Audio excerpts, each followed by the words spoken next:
Shalom. It's the brother Yahweh Shapak coming another lesson of the spirit and power of Yahweh, Bahashem, Yahweh Shah, Bahashem Rakakwadash. Double honors to my elders and apostles of Great Millstone who teach and rule well in these scriptures. Peace and blessings to the hopeful elect. Today I'm going to do a quick lesson on how, having a father around is very important. Whether you're a young woman or a young man, it really doesn't matter. The mother does play her role as far as, parenting in the household goes, but, the household is complete with a father in it. You know what I'm saying? And I would go as far as to say that a man could do a better job raising children on his own than a woman can. When you leave when children are left alone with their mother, after a while, they almost always end up either giving the child to a grandparent. That woman is going to need help. So if her and the father aren't together, she'll send the kids to their father, especially if they're young men, because young men need a man around them. A woman can't raise a young man. You know what I'm saying? Especially not by herself. She can't raise a young woman by herself either. Because a woman can't show a young woman how a man is supposed to love her like her father can, or what she's supposed to look for in a man. There's certain things that a woman can teach a young woman, but there's things that a man can teach a young woman as well. But like I say, I'm not going to rant.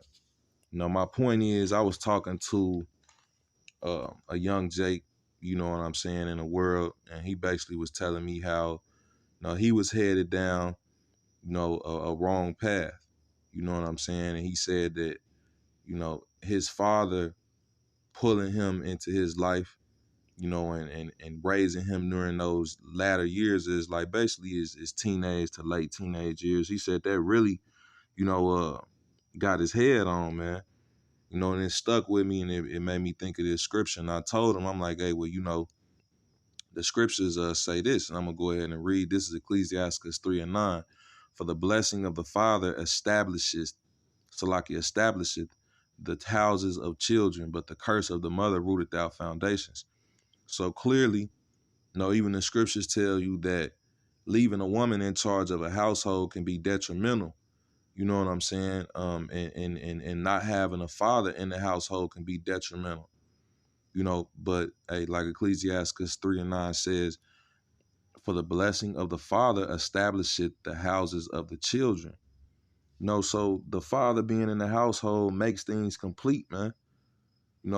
Women, hey man, a lot of these women, they raise their sons to be wicked as hell. They raise their daughters to be wicked as hell.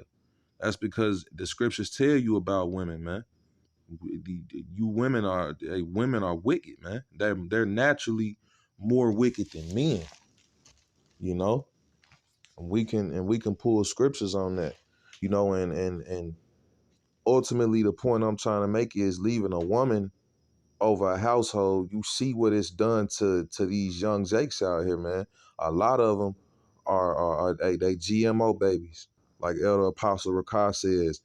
They fucked up in the head, man. They don't have any morals. They don't want to hear anything about any morals. They disregard a man's advice because they've never had a man raised. They haven't had a man raise them up.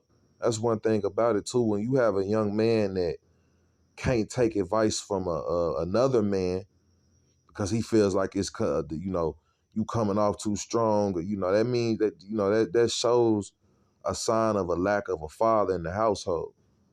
You know what I'm saying? Because you're supposed to be able to take constructive criticism from another man. Being that men that are older than you, they done been through more than you. You know what I'm saying? They know more than you do. But that's these young Jakes out here, man. They mamas done taught them how to, some of these, they mamas done taught them how to sell dope, how to be a nigga, man. A lot of these young men haven't been taught how to be men. You know what I'm saying? But, and like I was getting at, a lot of them, man, they all messed up because they didn't have a man in the household and they were raised by women. No, that's where that effeminate ass spirit comes from. You know, you got a lot of men out, a lot of Jake men out there. They not necessarily homosexuals or sodomites, but they feminine as hell, man. They effeminate as hell. And the scriptures tell you that the effeminate shall not inherit the kingdom of Yahweh Ba'ashem Yahushua. They shall not enter into the kingdom, man. You know, hey, the Lord ain't got no place for no feminine ass dude, bro. You know? But anyway, I'm gonna go ahead and like I say, I tend to rant sometimes, so lucky about that, Aki. And this is Isaiah 3:12. As for my people, children are their oppressors, and women rule over them. O my people, they which lead thee cause thee to err and destroy the way of thy paths. You know, hey, scriptures tell you children are their oppressors and women rule over them. You know what I'm saying? Salaki Aki. Yeah, so hey, pretty much, man.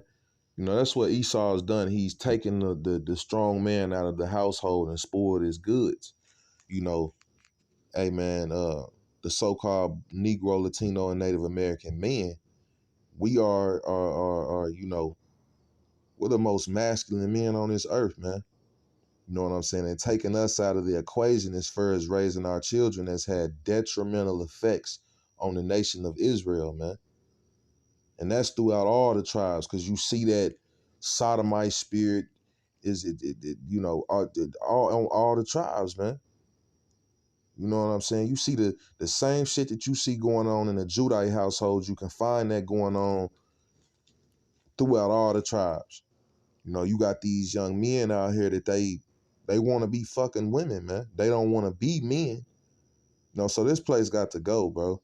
You know what I'm saying? And 2/3 of our people got to go. You know, these women, you know, they've played a huge part in the destruction of our nation. You know what I'm saying? You know, in bringing us low. When you look at the so-called black woman, look at what she doing.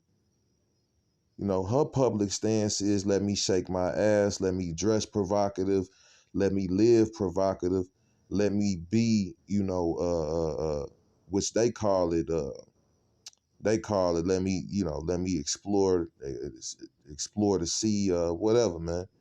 Whatever you women call it when you basically riding a cock carousel. You know what I'm saying? You know, hey, you look at who's some of the biggest supporters for homosexuality. You know, it's these these women of the tribes, man. You know what I'm saying?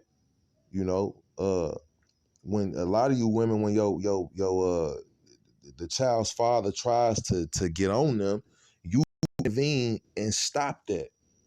Which, hey man, you stopping that child's growth as a young man when you do that, man. You supposed to let his father get on his ass when need be. You know, the Lord has men set up. Hey, the Lord gave men the preeminence, you know what I'm saying, over the household. Yes, women do play a part, but the Lord gave the man the preeminence, man, meaning the superiority.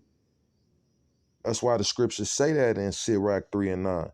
The blessing of the father establishes the houses of the children, but the curse of the mother rooted out foundations.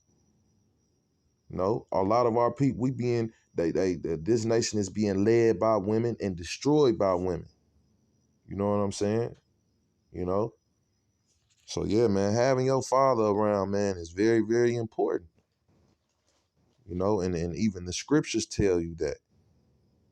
You know, but like I say, man, Esau's whole thing was to get the Israelite man out of the equation so that he could, you know, easily spoil our goods, our women, our children, our houses, you know. But yeah, man, I'm gonna go ahead and close out with that. You know, hey, Lord willing, this was edifying. You know, until the next one, I say shalom.